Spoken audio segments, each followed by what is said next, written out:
Right, well then, welcome to Romford Film Festival, and I'm here with the lovely David Campion. Thank you. And we have just watched his amazing feature film, Straight Through Crew. Thank you. Which I very much enjoyed. So welcome, David. Thank you for How are having you me. feeling? This is a great festival. I'm enjoying myself. So thank you, Romford. Not at all. So, talk to me about this amazing film that I just watched. Is this your debut feature, or have you made other films? No, I've been making films for years now. So this is like a reaction to everything else I've made. I think I've been making like scrappy features for like 15 years, and I was getting into like really like. I thought I was like Michael Haneke. I was getting into like intellectual horror territory, and I made a film that I put 3 years into that was unwatchable, like absolute shit. And so I scrapped it completely and rethought my life and thought, I need to make something personal. I've been on such a long journey with filmmaking now, I need to make something like from the heart, and this is like, yeah, it couldn't be more personal. Fantastic. So you were saying before we started rolling that this is kind of semi-autobiographical, this film. Yeah. And you were born in Loggishore. Yeah, yeah. And where this film is set. So is there one of the characters that's kind of a veiled version of you, or...? I'm kind of in there all over the place, but I've literally been Jamie. I've been on that train back from London after, Stunning. yeah, just thinking like I've made it in London now, I'm doing my thing, and then not long after I was like on the train back and back into the village life thinking, shit, what am I going to do here? And like 10 years later, I just remained because it was cheap and easy to live and write. Are you still living there now? I'm still there, yeah. So OMG. this is like nostalgic, but it's also my present as well. Present, past, future. Everything, yeah. So tell me about the process of making the film. You cast local actors, or you cast people you'd worked with before, or how did this come about? All new cast. Most of them are like real actors. The guy who plays Richie is not an actor. That's my mate Jason. So the guy with the stupid hat on, that's just my mate Jason. But such a natural, you know. I couldn't tell there was no discrepancy. All the performances were of the same standard. So he'll appreciate that. He worked in finance, but he went method. He's been living this role for 36 years now. In Loggishore. In Loggishore, yeah. I feel like I'm missing out. I've never been to this place, and it looks like the most happening spot. It really isn't. So, tell me about this rave scene. You say that you infiltrated an actual rave in order to film. So you just turned up with cameras, or you arranged it? Well, how did this happen? So it was pretty well planned. But like in my 20s, there were a series of raves hosted by a guy called Tom Plank, who's the DJ in that film, Planky, and he's a local musician. And he would just put on these raves, and they were really grim. They would be in like working men's clubs, pubs.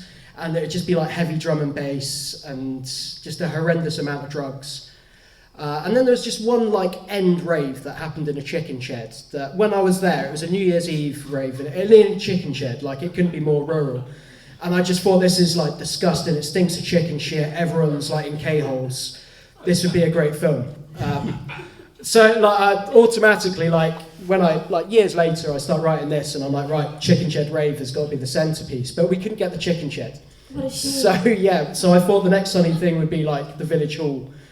My mum goes to like an old person's club in that same hall, and I just think that's hilarious. And that sort of thing does happen. Like there have been loads of parties there. They've been closed down by the police. And you just rent it. It's like as you would like a WI market. So you rented this village hall, you advertised a genuine rave, yeah. And then you had no control over who would turn up. So you had genuine ravers turning up to rave, and you were trying to shoot a film. Yeah. Great authenticity, I suppose. Yeah, I didn't want to just be trying to put. It's so hard to get extras in for anything. So I thought if I gave people a place to get messy, I might actually get people in. Luckily, the place is so small. I knew like 75% of the people in there. The problem is they turned up like 2 hours late, and they had obviously like been on a bit of a sesh before because everyone was really paranoid about the cameras. And so many of my friends are just never on camera, and they just avoided it all night because they didn't want to look like they're off their heads. Yeah, on a film. Like one guy literally got carried out the moment he got in. He was just in a K-hole, and I speak sort of flippantly about this, but at the time I was trying to be I prided myself on like a semi-professional shoot. Yeah. But people were dealing drugs in there, and it was hard to, but that was their thing. Our production was clean, so I'll take that. It kind of strikes me that a lot of the characters were sort of on a bit of an emotional journey throughout the film, and they were thinking about their lives, where they're going, what's going to happen to them. Is this something that were you hoping to inspire these kinds of conversations with the film? Was this cathartic for yourself in that you were working out your own life? Or is it just something everyone goes through in their 20s as they grow up? What were you hoping to achieve with it? I think all of those things, but definitely an open conversation. I think the film, like narratively, is very open, like there's no narrative. And I think the themes are there, but they're not like, I didn't go too deep on Hounding. There's not a specific theme I was trying to get across. I think it's just, I wanted to explore like the messiness of being in your 20s and that time where you're trying to navigate adulthoods, particularly in a place like Ludgershall where the schools aren't great, you're not going to be very academic. The people that go to university are they're the minority, I'd say, so you get stuck into a certain way of living. But with the internet, I think we're also much more connected. We've got so many more ideas, and I think these characters are just in a strange place in their life where they've got these ideas, but what are they doing with their lives? They're not exactly inspired by their surroundings. Where are they going? And I'm 10 years older than these characters, but I'm still navigating. I still feel the same thing. So it was cathartic for me. Cool. Yeah. I mean, I think we all are, and I think it was very, very human. But also done with with a lightness of touch and a sort of humour about it as well, because sometimes those kind of social issue films can be very heavy to watch. Yeah. What was the biggest challenge that you faced in getting this whole thing made? Was it budgetary constraints? Was it the fact that you were having to shoot in a kind of rural location, trying to get actors to come all the way from London, or what was the biggest challenge? I mean, the rave was a pretty big challenge. How many days were you raving? That was one. The rave was Only one night. day. That was one night. Like a long rave. Yeah. It was like 3 hours long. Like we got a lot of footage in that 3 hours, and I think it was trying to persuade people to get on board. I don't think it was like a striking script because of the lack of narrative. It's just sort of like dialogue based, and I was quite open for like improv. It was one of those open scripts where it's like bring your own thing to it. Bringing a crew out and persuading them, because like the DOP was actually like pretty good, like professional. I went to university with him, so it helped. But he works in music videos, and he brought like a fairly professional crew down. And definitely on the first day, I could tell they were like, "What the fuck are we doing here? We're in the middle of nowhere." And I probably don't come across as like I know what I'm doing. So the first day I took them out to the woods, lost the location, walked them through a load of mud, and then I was like, right, first scene, we've got like a non-actor wearing a stupid owl hat and an actual actor, and they're going to be smoking weed, and we'll see what happens. So yeah, I was trying to like build their trust for the entire shoot, but a few of them turned up to a screening and quite enjoyed it, and they said they're actually surprised. They thought it was going to be absolute shit, so I'll take that as a compliment. No, the quality was very, very high, and you were kind of, you're talking yourself down a little bit, but it was very well made, and it did explore those themes very well. What else do I want to ask? What's your favourite shot in the whole film? If you had to say, what are you most proud of? Ooh, that's tough, because this is like the first. I'm not the most visual director. This was the first time like I've storyboarded ever. Oh, that's interesting. What kind of director are you then? Are you an actor's director? Yeah, I'm like really scrappy. Like I'm quite instinctual. I think because when you start making things for like £1,000, you're just like, right, I'll plan this on the day and see what happens, and get some people involved, like collaborate and see what we can create. This one was a little bit more planned.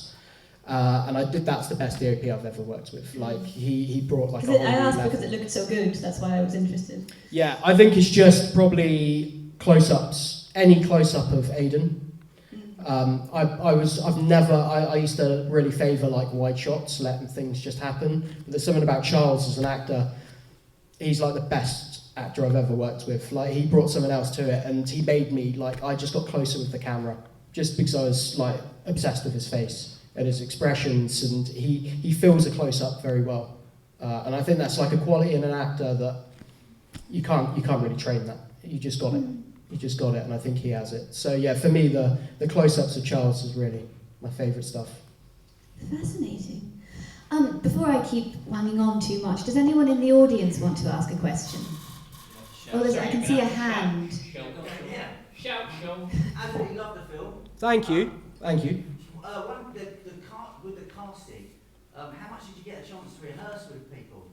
Because the performances are amazing and the dialogue's great, and I know you said it was collaborative in that sense. Yeah, thank you very much. I appreciate that. We did like 3 days of rehearsals. It's so tough when you got no money to just get people to rehearse. Like we literally lost an actor because I asked him for a rehearsal day where I'd just cover expenses, and he was like, "Nah, actually, I'm not doing the film." So I was like, "Fucking hell, that was jingle." So we lost an actor. So yeah, about 3 days of rehearsals. But the scene where Aidan and Jamie leave the rave and they go to the park, in that like skate park, and they have that long conversation. That I couldn't write it. I rewrote that like 12 times. It wasn't working. So we workshopped it for an afternoon, and the workshop was just talking about backstory and where those two are coming from. And then we actually went to the location and rehearsed it like a few times. And I know I think for like actor, that was like a good scene, that like an explosive scene for them. So they put the work in for that. And then we banged it out in like 3 takes, because it was just too cold. That like the breath coming out, I felt miserable like putting them through it. So like 3 takes and out, which is really good. But that's the beauty of rehearsal. I'd rehearse for 2 weeks before a shoot if I could afford to. So how reliant are you then on the actors bringing their own kind of improvisations to the script? You know what? We actually stuck to script more than I probably would have liked. Most of the dialogue is what's in the script, but I think it's more like just like gestures and things they bring like physically to the character that make it for me. Like Laura, who plays Lizanne, she's got little moments and little grins and little exhales. She's quite quirky, isn't she? She's really quirky, and you know that's not written, and I didn't direct that. That's just her bringing it. And I think if you write like an ensemble piece, you want like a lot of different personalities. That was one of the very positive things about it. They all had their own distinct character. Sometimes in big pieces you find that the characters are not that distinct. They all kind of blur into one. You can't remember which ones for you. But you did that very well. Thank you. I appreciate that. So just to wrap up, I'm interested in your future plans. So what do you hope to achieve with this film? And then going on from that, as a filmmaker, you're on a journey, you're growing, you're getting better. Where do you hope to get to over the next 10 or 15 years? Oh, shit. I hope I live for another 15 years.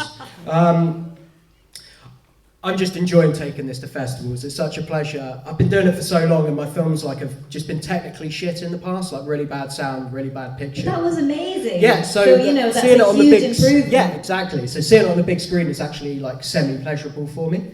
I want to use it to try, and I'm writing at the moment. I'm writing something I've been trying to write for like 10 years, which is about a gay gypsy bare knuckle boxer film. Like I want to make like the bare knuckle boxing, like the raging bull of bare knuckle boxing, I guess. Like really, like go for it. Like Well, you heard it here first. That's the. Quick one from me. You look hilarious in between those chairs. That's the look I was going for. If someone dropped 50k on your lap and said, make a film with this, what sort of film would you make? And how do you think you'd use that 50k? With 50k? Yeah. For now, I'd have a go at that gypsy film. Actually, I'd want some more with it. That one's been lingering for a little while, so 50k would buy me, an extra week of rehearsal probably, and with the mistakes and the things I learned from this, I think I could make a much more fluid film for 50k. So that's where I'd go with that. Great. Well then, thank you so much, Daniel, for showing us your wonderful film and gracing us with your presence. And we wish you the best of luck in the future. Thank you. Daniel Campion, everybody. Woo! Thank you. Thanks, everyone.